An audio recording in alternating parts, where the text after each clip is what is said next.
میخواستم درباره فنف 2 بهتون بگم که پیشنهاد بکنم که نرید ببینید. واقعا این فیلم جز چرت و پرت چیز دیگه نیست. لور بازی، داستان بازی، همه چی رو گذاشتن کنار، یعنی دلقکا نشستن جلوی دوربین دارن فیلم میگیرن.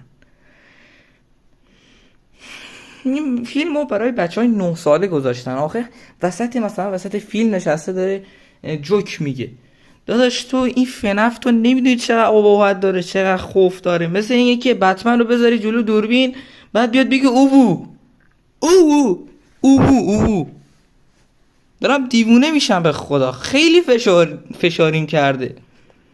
خودتون هم میتونین ببینین داخل IMDb نمره 58 رو گرفته. آخه فنای واقعی فهمیدن تشخیص دادن این فیلم چرت و پرتی دیگه.